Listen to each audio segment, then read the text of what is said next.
You are tuned in to another edition of Americana Music Profiles, brought to you by Americana Rhythm Music Magazine and AmericanaMusicMagazine.com. I'm your host, Greg Tutwiler. Let's jump right in to the next exciting interview. Welcome to Americana Music Profiles. This episode is going to be a little different. I get the chance to talk to PBS documentary filmmaker David Hoffman. In 1965, a young David Hoffman traveled from New York to the Appalachian Mountains of North Carolina to capture a story about Bascom Lamar Lunsford. Bascom was running a music festival in Ashville for mountain music dancers and singers.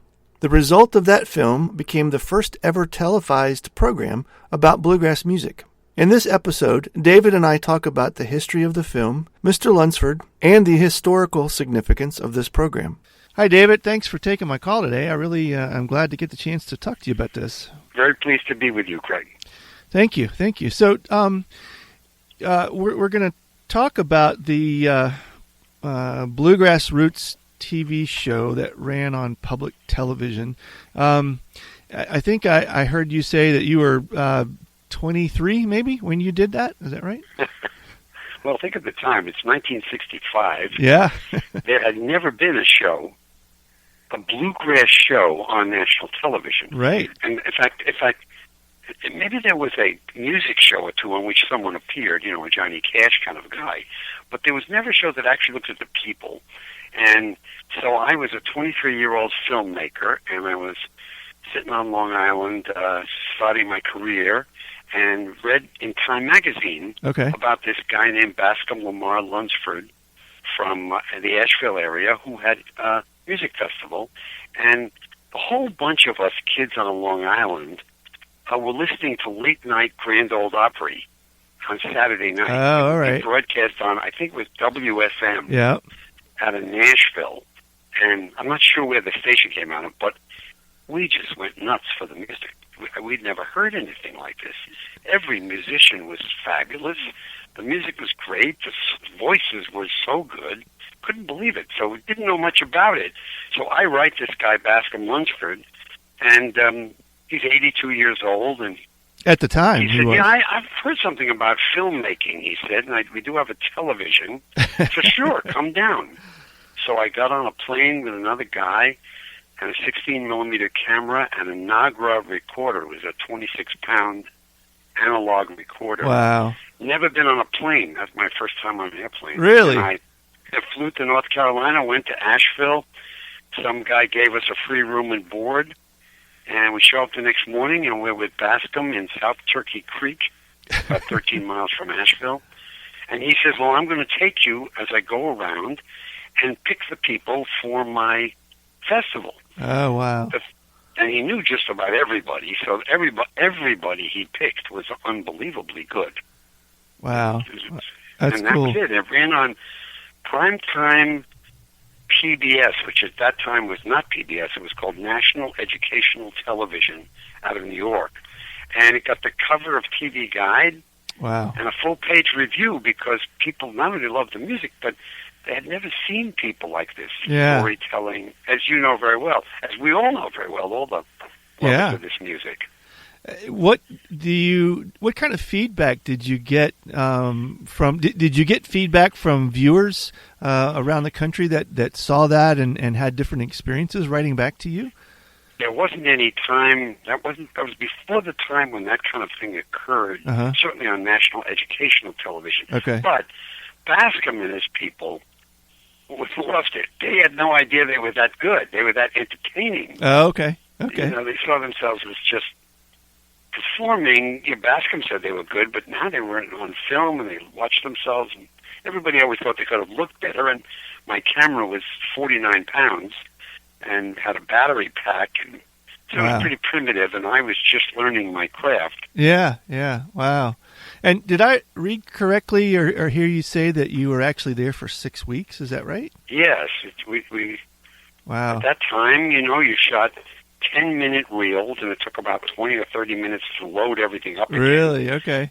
Even with all the efforts to get no hair in the gate, that was what we used to call it. I got constant hairs in the gate. That was a big drag. You can see that in some of the footage. But the thing is so much a classic that I don't know if you're aware of this, but about 10 years ago, the Library of Congress came to me and said, we'd like to buy the original When You Die. Oh, wow. And we'll pay you now. Awesome. So they have to have an act of Congress. And they bought it from me. So when I pass on, it goes to Washington, and that's part of American history. Wow, that is so cool. Did the folks that were in the film, did they have a concept of what was going on when you were shooting? I mean, had they been around anybody doing that type of production before? No one had.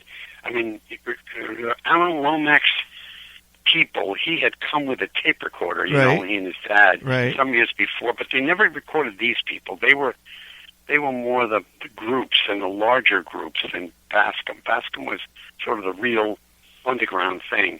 So no, and once I came with Bascom, A, and B, I loved the music, and even though I was a New Yorker, nobody really minded that. They thought that was kind of funny. Yeah. And they were super friendly to me and very cooperative, and I just was thrilled to record it then. I've loved it ever since. I still love that music and those people. Was this a culture shock for you to come from New York into the rural parts of the Carolina like that? Well, now I know myself because I'm 78 years old. I didn't know this then. But my whole life as a filmmaker has been about culture. Okay. So there is no culture that I've ever been in that I didn't feel comfortable, wonderful. I've been in some pretty rough cultures, but I've never been in a culture as rich, as you know well, as rich in terms of storytelling, music, dance, art form, humor, as the mountains of North Carolina. I don't know about the rest of Appalachia. I never went to Kentucky or West Virginia. That may be somewhat different. But in North Carolina, that culture was and still is, because I hear from grandchildren of the people in the film. Yeah. And that the culture is just booming. I mean, there's lots of young people doing it. Well, for those folks, what you were trying to bring out to the rest of the world was everyday life to them. That was just entertainment. Where we might watch a football or basketball game, they got together and sang and danced. That's right. Yeah. So that's to be able to capture that. And here was the thing. The culture that I spent 25 years of my life in is rural Maine. Okay. And in rural Maine, one of the nice things about that culture is that young people and old people both respect each other. So if you're walking down the street and you're an old guy like me, a young guy will pass and he'll say, "Good afternoon, sir." Mm-hmm. Today, that will happen. Okay. In the North Carolina mountain culture, it didn't matter how good a musician you were. If you tried, you got supported by the others. So I loved that aspect. There were young guys starting out, and they were geniuses, and there were very subtle differences. I mean, I had a very good ear, I felt, but Bascom taught me a lot about, this guy's good, but this guy's real good, and here's why. Yeah. Wow. He knew. There's a scene in the film which is a constant source of disagreement on my YouTube channel, which I call the best mountain fiddler I ever heard. Okay. And Bascom thought he was the best mountain fiddler he ever heard. His name was Lost John. He was well known in North Carolina, and that's debated on my channel all the time, that particular clip. But what Bascom showed me was this kind of mix of the grit of the fiddle, the notes, the grit, and the way you made this. When you wanted to make it gritty, you made it really gritty. And I understood that from him. Okay. And, when he said this guy's got a beautiful voice, sings like an angel, I could hear the difference between that and other people who had very nice voices. Aubrey Ramsey is one of my characters, and he's also a clip on my YouTube channel. And he was a banjo picker with a gorgeous voice, and he just lived in a little teeny house in Madison County, and he hunted groundhog, ate groundhog. I had a piece of groundhog with him, in fact. and he had some albums, but he never became super famous, but he was just great. Wow, that's cool. you see the movie, and not just yours, but you see a movie, and you don't connect with what was involved in putting that together. And so being there for 6 weeks, what was the other time like when you weren't shooting? Were you immersed in the culture and the lives of the folks around there? Yes. We had a lot of technical problems because we were not thorough professionals, and the camera equipment was new.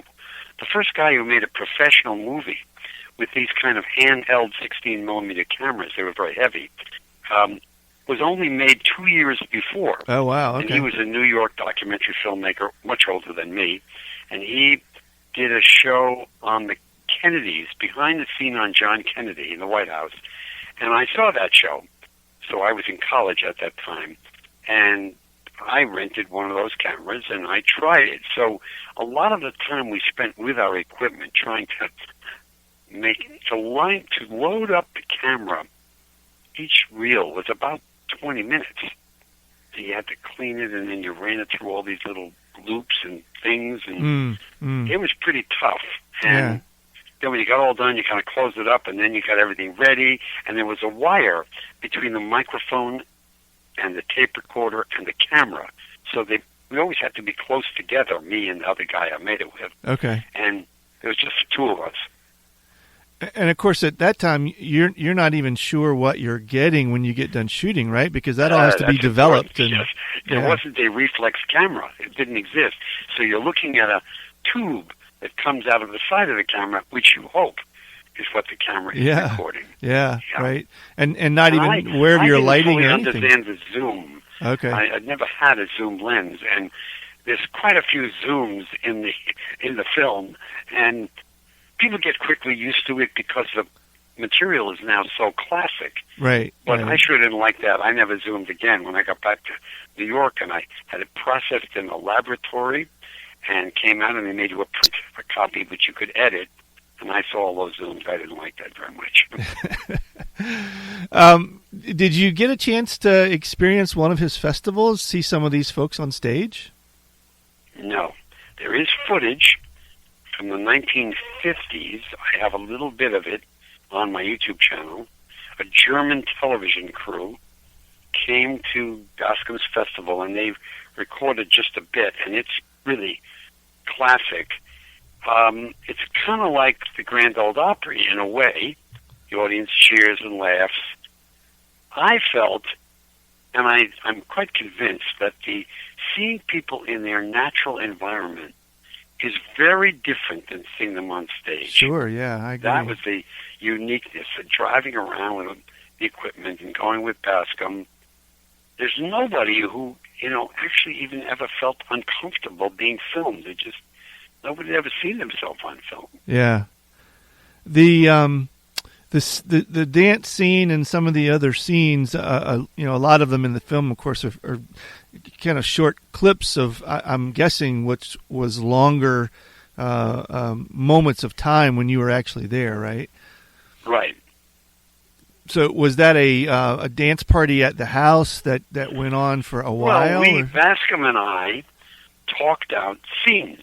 Oh, okay. And he felt that dance was part of the story. Yeah.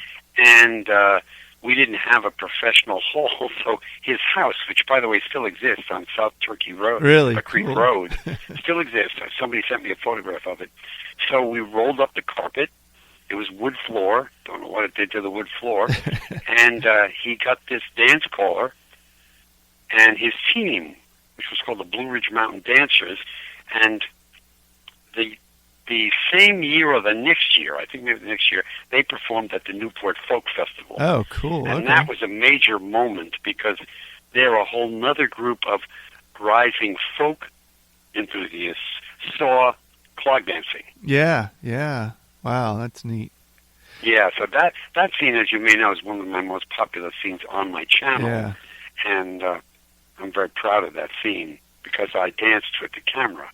Oh, right. Yeah, I think you said that. I just couldn't not do that. Yeah. And I didn't have any rules to say you shouldn't do that.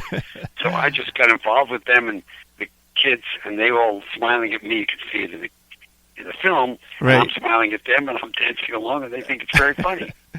Were you able to keep in touch with anybody after this, or check back in to see where they had gone from that point? One person in the film is still not only alive, but she's still dancing. Really? And she must be, I'm going to guess 80, just 80 or a little bit older than 80, maybe. And the others, no. There was another film that I made in late 1980s for PBS, now National Public Television, Mm-hmm. which has a series called American Experience. And I made an American Experience show on Bascom Lamar Lunsford, who is then long gone, and why he did what he did. And that film, which you can also see, it's called Bascom Lamar Lunsford. And that film, I went back and I interviewed some of the people who were in the original film. Oh, right, Oprah okay. Ramsey as an old man is in that film. And dance caller, whose name I don't remember, is also in that film. And Bascom's children are in that film who remember the film. Some of them were kids, some of them weren't alive yet. Did so they? I did get that chance, yeah. Did the folks there get a chance to see the No. film in its entirety? No. No. No. At the Wow. time, almost nobody had a television set. Bascom had one. I saw that in the video. Yeah, Bascom had a television, and so he saw it, and his comment about it after was pretty good. Really? But I found that at that time, a lot of the people I filmed in those years, when they actually saw themselves, they thought I had done a pretty good job. They thought their arms looked wrong, or something was wrong, or I should have done that different, or they should have done that different. Now we're all filmed so much that you're used to all kinds of errors that people weren't at that time. Right, yeah. And I think I read where you have made some other bluegrass-oriented films, too, outside of this, right? Right. Aside from making the one for American Experience on Bascom and about what motivated him, which I think is important, Greg. What was the motivator? But other than that, I was fortunate enough to propose to PBS in 1972 that I make a film on Earl Scruggs, who they had never heard of, Right. but who was giant. Of Yeah, course. for And sure. The Yeah. moment when we contacted Earl to make that film, Earl was broadening his base. He had played with Flatt Scruggs. He had played with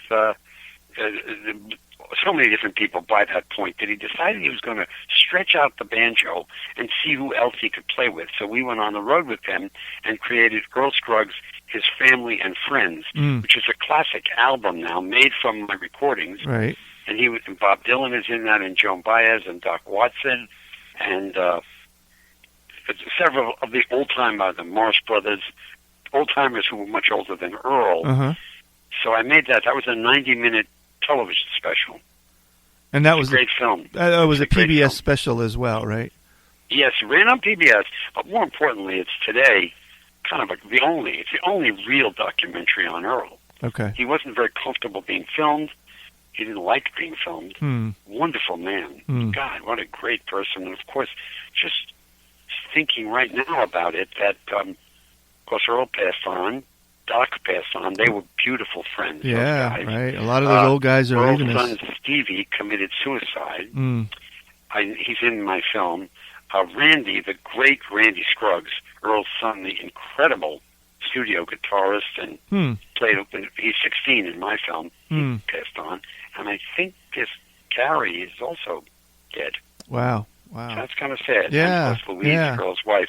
But boy, what a great man. Yeah.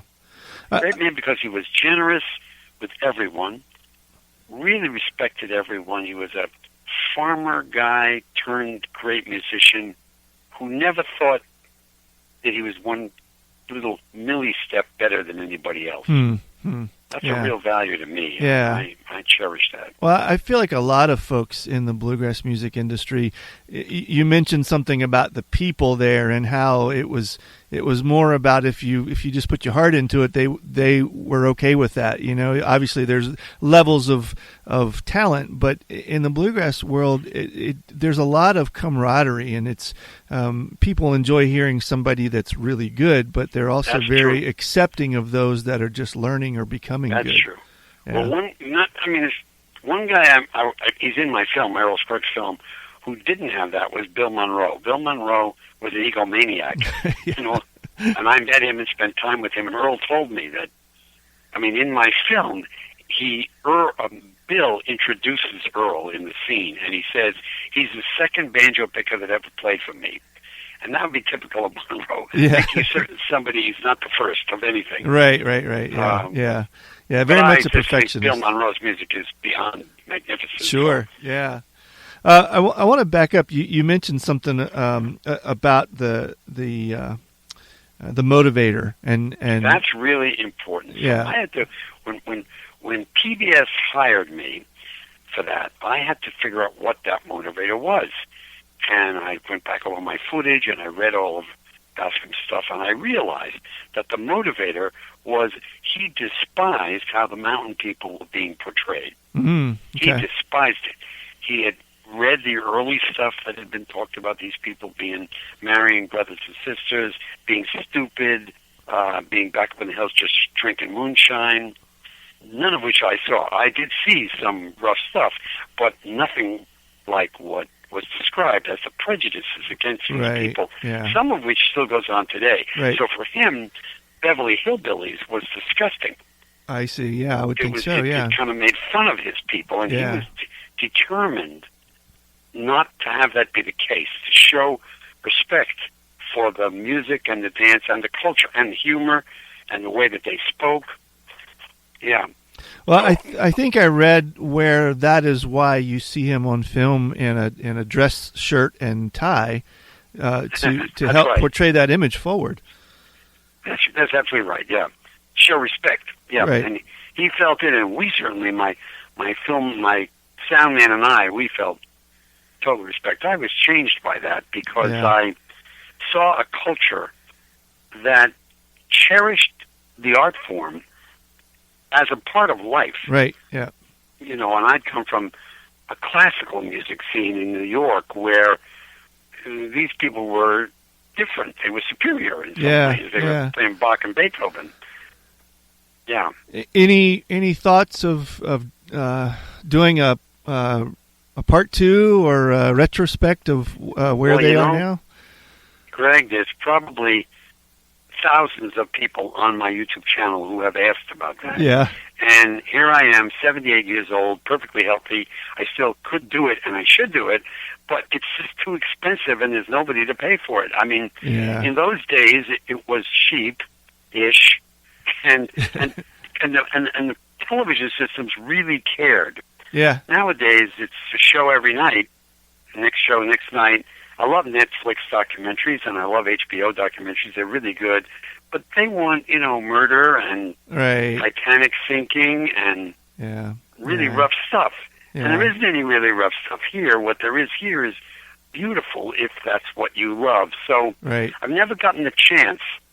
And if I had the chance, I would show two things. One, we'd go and find those people and their children and their grandchildren. So the question is, what happened to them? Yeah, right. That's one question. The second question is, and who carries on that tradition today? And we know lots of people do. Right. And why? Yeah. How are they doing that? Yeah. How are they doing that? I'm still playing it. Of course, they play it in church, but that's the religious side of the music. The gospel, How are they families carrying it on? Yeah. I couldn't believe Randy Scruggs, when he was 16, he picked up the guitar at 7. His father taught him a few things, but not much. But it was completely around him. That music was around him. Sure, so, like so many of those musicians, he learned it having it around him. Yeah.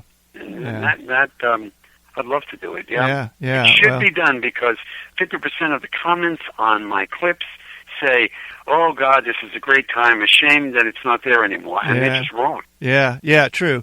But you almost have to go there to realize that. For sure. Well, thanks so much, David, for taking the time to talk to me. This has just been so much fun to learn about this film and your career, and I just really appreciate it. Yeah. Absolutely. Thanks again for tuning in to this episode of Americana Music Profiles. Find us on iTunes at Americana Music Profiles and on the internet at AmericanaRhythm.com.